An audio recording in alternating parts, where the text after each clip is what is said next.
Welcome बच्चों। हमारा जो चैप्टर चल रहा है structure of atoms and nuclei, उसमें हमारा जो आज का टॉपिक है वो हम देखने वाले हैं एटॉमिक स्पेक्ट्रा।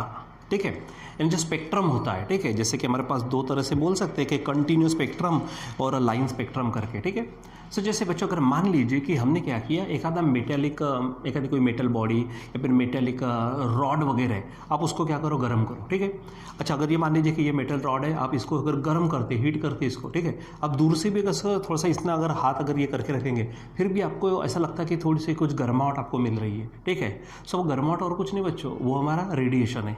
यानी जब किसी मेटल को अगर हम गर्म करते हैं तो वो रेडिएशन बाहर फेंकता है। ठीक है, अब जब रेडिएशन होंगी तो उनकी वेवलेंथ होंगी। ठीक है, तो यहाँ पर जो वेवलेंस होंगे, ठीक है, वो वेवलेंस यानी वो रेडिएशन अगर मान लीजिए कि हमने किसी प्रिज्म से पास किए, ठीक है, सो वहाँ पे हमको क्या मिलता है, कंटिन्यूस स्पेक्ट्रम मिलता है। ठीक है, वहाँ पे क्या मिलता है, कंटिन्यूस स्पेक्ट्रम। अब कंटिन्यूस स्पेक्ट्रम का मतलब क्या है कि जैसे देखो जो कलर आपको प्रिज्म से ना अलग अलग कलर मिलेंगे।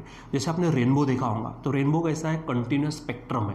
क्योंकि मान लीजिए कि उसमें कि एक आधा अगर रेड कलर है तो रेड कलर के बाद डायरेक्ट येलो नहीं होता, वो रेड कलर थोड़ा थोड़ा थोड़ा कम कम का उसका जो इंटेंसिटी है वो थोड़ा कम कम होता, फेंट होते जाता, फिर दूसरा कलर शुरू होता, फिर वो थोड़ा थोड़ा कम इंटेंसिटी वाला होगा, फेंट होते जाएगा, और फिर तीसरा कलर। तो इसको बोलते हैं कंटिन्यूस स्पेक्ट्रम। ठीक है, और अगर मान के चलो कि जैसे कि एक रेड बेल्ट है समझो, उसके बाद में ग्रीन बेल्ट है, ठीक है, यानी अगर हमको अगर ऐसा दिखता तो वो कंटिन्यूस स्पेक्ट्रा नहीं, वो लाइन स्पेक्ट्रा हो गया हमारा। ठीक है, तो जैसे मैंने क्या कहा स्टार्टिंग में कि अगर किसी मेटल को गर्म कर दो आप, ठीक है, हीट करो उसको, ठीक है, उसके बाद उसमें से जो रेडिएशंस बाहर पड़ेंगे, उसकी जो अलग अलग वेवलेंस होंगे, उस रेडिएशन को अगर हमने प्रिज्म से अगर पास किया तो हमको कंटिन्यूस स्पेक्ट्रम मिलता। ठीक है, लेकिन ये बात अगर हम हाइड्रोजन गैस के संबंध में अगर विचार करते, मान लीजिए कि कहा था ग्लास ट्यूब है, उस ग्लास ट्यूब में हमने हाइड्रोजन गैस को भर दिया और उसको क्या किया, गर्म किया हाई टेम्परेचर पर। ठीक है, तो वहाँ वो भी क्या करेगी, वो भी रेडिएशन बताएंगे। ठीक है, वहाँ पे रेडिएशन बताए, और वो रेडिएशन अगर हमने किससे में से पास किए, अगर प्रिज्म से पास किए, तो वहाँ पे हमको देखते हैं, वहाँ पे हमको कंटिन्यूअस स्पेक्ट्रम नहीं मिलता। वहाँ पे जो रेडिएशन होते हैं वो रेडिएशन सिलेक्टेड वेवलेंथ के होते हैं। ठीक है, पहले मेटल के संबंध में जिसको हमने गर्म किया था उसको वहाँ पे हर तरह की वेवलेंस आपको मिलेंगे। ठीक है, लेकिन यहाँ पे सिलेक्टेड वेवलेंस मिलेंगे। ठीक है, तो ये हमारे पास में फ़र्क है, यानी कौन सा है, कंटिन्यूस स्पेक्ट्रा, ठीक है, कंटिन्यूस स्पेक्ट्रम और लाइन स्पेक्ट्रम। जैसे हाइड्रोजन की इसमें आपको लाइन स्पेक्ट्रम मिलेगा। अब जैसे कि अगर मान लीजिए कि डायग्राम से कंटिन्यूस स्पेक्ट्रम और लाइन स्पेक्ट्रम को देखना है तो आप इस तरह से देख लो, ये देखो, इसको अपना क्या बोलेंगे, ये आपका कंटिन्यूस स्पेक्ट्रम है। जैसे कि देखो ये जो कलर है, ये कलर एकदम से जैसे ये वायलेट है समझो, एकदम से ब्लू नहीं बना, वो धीरे धीरे कम होकर फिर उसके बाद में ब्लू का शुरुआत हुआ। ठीक है, उसके बाद में दूसरे कलर थोड़ा थोड़ा फेंट होकर फिर इंटेंसिटी बढ़ते गई इस तरह से। तो इसको हम कंटिन्यूस स्पेक्ट्रम मिलेंगे, जैसे हमारा रेनबो वगैरह में मिलता है। और ये जो है हमारे पास में, इसको मैं नाम दे देता हूँ, ये आपका क्या है, कंटिन्यूअस स्पेक्ट्रम है। ये क्या आपका कंटिन्यूअस स्पेक्ट्रम।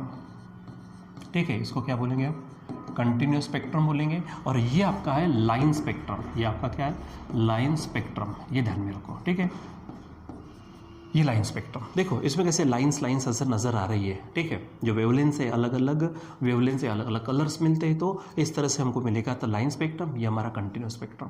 ठीक है, तो जैसे मैंने अभी आपको थोड़ी देर पहले बात की, कौन सा, एटॉमिक स्पेक्ट्रा हम देख रहे हैं। इसमें क्या किया मैंने कि when a metallic object is heated it emits the radiation of different wavelengths. ठीक है, अलग अलग वेवलेंथ्स के रेडिएशन बाहर भेजेगा वो। When this radiation is passed through the prism, we get the continuous spectrum। हमको क्या मिलता है, कंटिन्यूस स्पेक्ट्रम, जैसे मैंने अभी आपको बताया। तो इस तरह से आपको वो दिखेगा, इस तरह से यानी वो पूरा का पूरा यानी लाइट इस तरह से आपको मिलेगा। ठीक है, फिर उसके बाद में आगे जब बढ़ते यहाँ पर, ठीक है, हाउएवर, लेकिन जब when hydrogen gas is heated inside any glass tube to high temperature the case is different. वहाँ पे अलग मिलता है हमको। वहाँ पे क्या होता है, the emitted radiation has only few selected wavelengths and when pass through prism we get a line spectrum. ठीक है, अब देखो जैसे यहाँ पे इस तरह से लाइन स्पेक्ट्रम है, लेकिन हाइड्रोजन के संबंध में जो मिला वो यहाँ पे मैंने जो डायग्राम आपको नजर आ रही है, हाइड्रोजन स्पेक्ट्रम। ठीक है, तो इस तरह से लाइन स्पेक्ट्रम है। आप यहाँ पे देखो, ये पर्टिकुलर वेवलेंथ वाली एक लाइन दिख रही है, ये दूसरी वेवलेंथ वाली लाइन दिख रही है, तीसरी है। जैसे यहाँ पर ये 656 नैनोमीटर की है। ठीक है, ये वेवलेंथ है 486 की है, ये वेवलेंथ है हमारे पास 434 नैनोमीटर की है, और ये है 410 नैनोमीटर की। ठीक है, यहाँ पे जो यूवी है, यूवी का मतलब अल्ट्रावायलेट रीजन है इधर में, ये हमारा विजिबल रीजन, और ये आईआर जो है ये हमारा इंफ्रारेड रीजन है।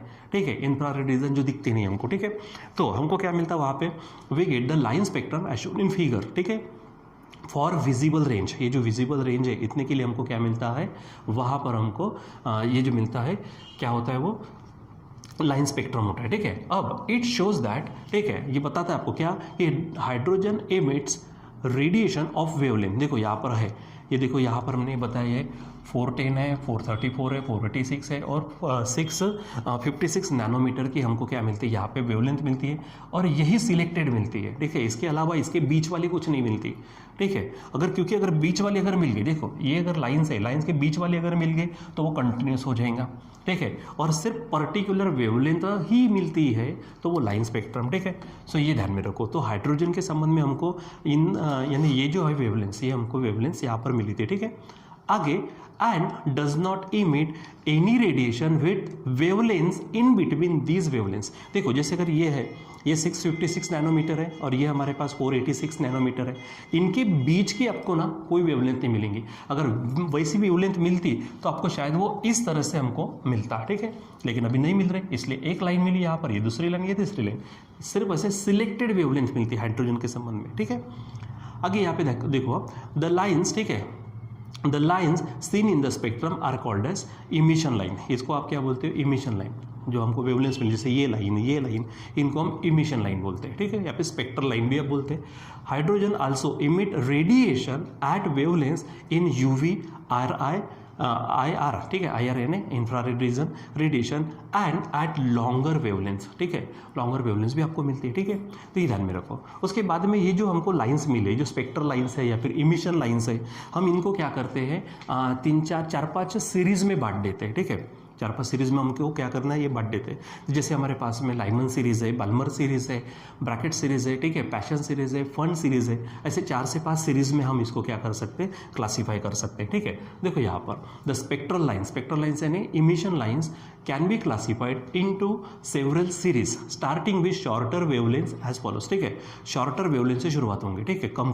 ठीक है, जैसे ये लाइमन सीरीज है तो ये देखो, ये नैनोमीटर में शॉर्टर है। ठीक है, यहाँ पर अगर आते हो तो ये देखो, यहाँ से ये बढ़ते जा रही है। ठीक है, इधर में ये तो माइक्रो में आ गया, यानी और बढ़ गई। ठीक है, सो 5 सीरीज कौन सी है, Lyman series, Balmer series, Paschen series, Brackett series, Pfund series. ठीक है, ये सीरीज यानी इन लाइन का ग्रुप बोलेंगे। ठीक है, क्योंकि जैसे अगर आपको ये जो टॉपिक है, ये टॉपिक अभी रुदरफोर्ड के अनुसार हम विचार करते हैं इसको, हालांकि ये लाइन स्पेक्ट्रा रुदरफोर्ड एक्सप्लेन नहीं कर पाता। ठीक है, जब हम नील बोर की थ्योरी पढ़ते हैं, वहाँ पे बोर्स फार्मूला पढ़ते हैं 1/λ वाला। ठीक है, यानी वेवलेंस वाला, तो उसके जरिए और ज़्यादा पिक्चर क्लियर हो जाती है कि हमको ये वेवलेंस मिलती कैसे। यानी यहाँ पर एक्चुअली तो जो रेडिएशन वाला पार्ट है, तो रेडिएशन वाला पार्ट कब है कि जब हमारा इलेक्ट्रॉन हायर एनर्जी लेवल से लोअर एनर्जी लेवल पर एंट्री करता है, तब रेडिएशन बताता वो। ठीक है, तो वो कौन से लेवल से कहाँ पे आता उस पर डिपेंड करता। जैसे लाइमन सीरीज के लिए अगर बात करते हैं तो वो फर्स्ट लेवल पे आता। ठीक है, तो फर्स्ट लेवल पे आएगा कहाँ से, सेकंड, थर्ड, फोर्थ, फिफ्थ से, ये हम आगे में देखने वाले। ठीक है, तो ये हमारे पास है। In each series the separation between the successive lines decreases as we go towards the shorter wavelength. जैसे जैसे हम शॉर्टर वेवलेंथ के तरफ जाएंगे, हमारा सेपरेशन क्या होता है, कम होते जाता है। ठीक है, जैसे देखो यहाँ से ये 120 नैनोमीटर है, आप 110 की तरफ आ गए तो यहाँ से इतना आपको गैप मिला, लेकिन जैसे आप 100 की तरफ आ गए, गैप देखो कम हो गए। अब जैसे जैसे इधर आ रही है, गैपिंग क्या हो रही है, कम हो रही है, सेपरेशन लाइंस के बीच में कम हो रहा है। कब, जब आप कहाँ से आएंगे, जैसे आप शॉर्टर वेवलेंथ की तरफ जाना शुरू कर देंगे। ठीक है, तो देखो यहाँ पे सिंपल लिखा है क्या कि the separation between the successive lines decreases as we go towards the shorter wavelength and they reach a limiting value. देखो यहाँ पे जो डॉटेड लाइंस दिख रहे हैं ना, ये लिमिटिंग वैल्यू है इसकी, लाइमन सीरीज के लिए। ठीक है, बाल्मर सीरीज के लिए देखो यहाँ पर है, आप इसको थोड़ा सा रीड करना। जैसे 600 नैनोमीटर है, 500 नैनोमीटर है, 400 नैनोमीटर, जैसे जैसे आप इधर आएंगे तो इन लाइंस के बीच में जो सीरीज है, ठीक है, जो ग्रुप है, उनके बीच में और भी क्या होता है, डिस्टेंस कम होने जाता है, कम होता है, सेपरेशन कम होता है।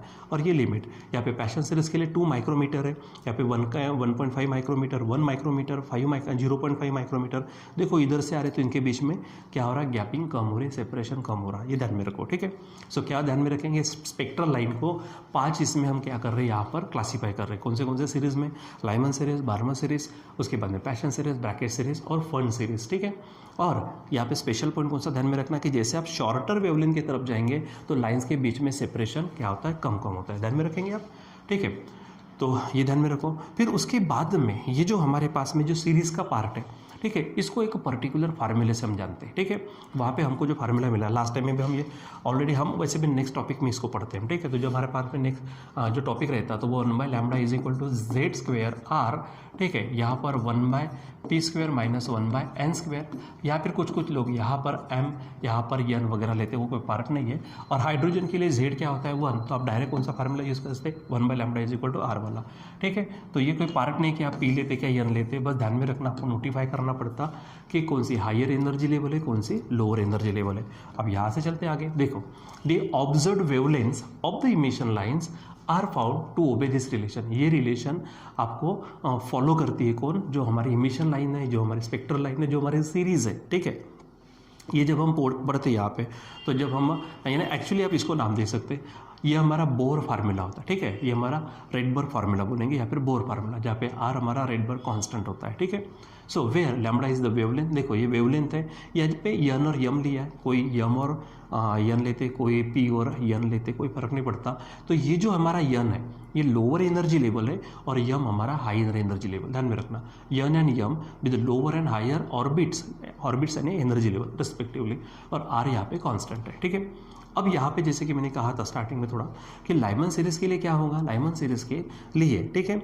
सो वहाँ पर, ठीक है, फर्स्ट जो ऑर्बिट है, फर्स्ट एनर्जी लेवल, उसके ऊपर इलेक्ट्रॉन जंप करेगा उसके हायर एनर्जी लेवल से, यानी वो सेकंड से आएगा, वहाँ पर वो थर्ड से आ सकता, फर्स्ट पर 4 से आ सकता, ठीक है, लेकिन आएगा कहाँ पे 1 पर, ठीक है। तो ये ध्यान में रखो, ये ऑलरेडी हम क्या करते हैं, डिस्कस करते हैं हमारे दूसरे, यानी जब हम वहाँ पे रेडबर्ग फार्मूला कैसा आता, बोर फार्मूला कैसा आता, उस टॉपिक में, ठीक है।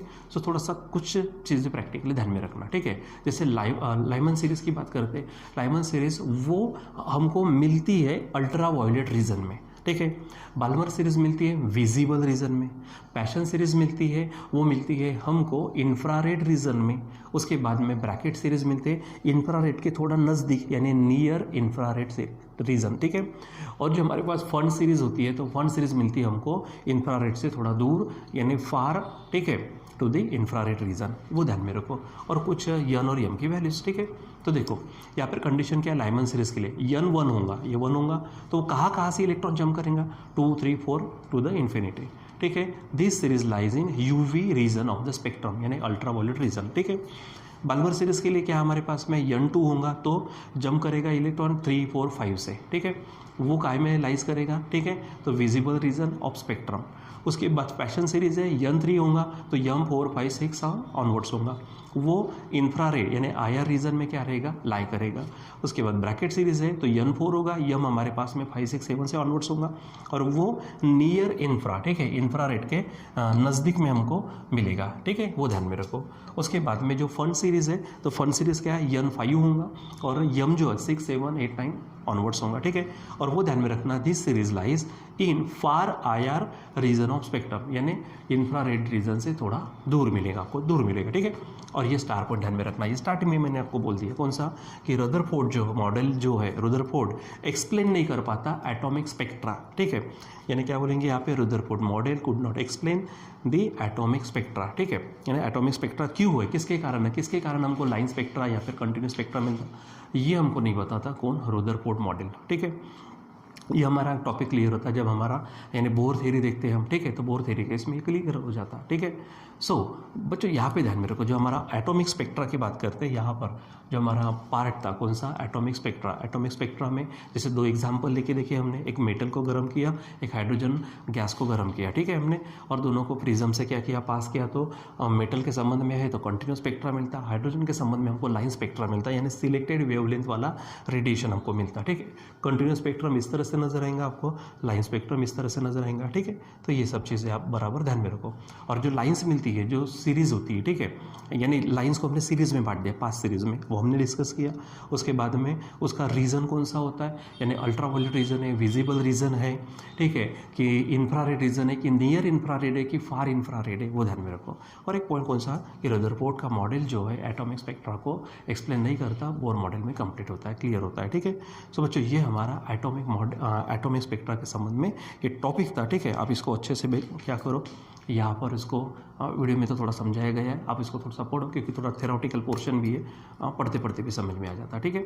और सीरीज़ के लिए जैसे मैंने कहा शॉर्टर वेवलेंथ की तरफ अगर जाते तो लाइन के बीच का जो डिस्टेंस है या फिर सेपरेशन है वो कम कम होते जाता, पॉइंट ध्यान में रखना, ठीक है। और हाइड्रोजन के लिए हमारे पास हमें हाइड्रोजन के जो लाइन स्पेक्ट्रा मिला तो उसके लिए जो वेवलेंथ थी तो वेवलेंथ को ध्यान में रखना, जैसे हमको 410 मिला, ठीक है, ठीक है। यानी कौन सी हमको वेवलेंथ मिली यहाँ पर, ठीक है। तो लिखा है यहाँ पर देखो, ये 410 है, 434 है, 486 है और 656 नैनोमीटर, ये सिलेक्टेड वेवलेंथ हमको वहाँ पर मिली थी, ठीक है, रहेगा ध्यान में। अब यहाँ पर ये जो है तो नोट्स के लिए आप यहाँ पर क्या कर सकते हो, आप थोड़ा सा स्क्रीनशॉट लेकर या फिर पॉज करके आप नोट्स लिख सकते हो, ठीक है। ये नेक्स्ट उसके डायग्राम अगर अच्छे से निकालना, और से आपकी टेक्स्ट बुक में भी डायग्राम होती है, ठीक है। ये उसके बाद में नेक्स्ट ध्यान में रखना, ठीक है। सो बच्चों आज के लिए बस इतना ही, बाकी हम कंटिन्यू करेंगे बाद में। Till then bye.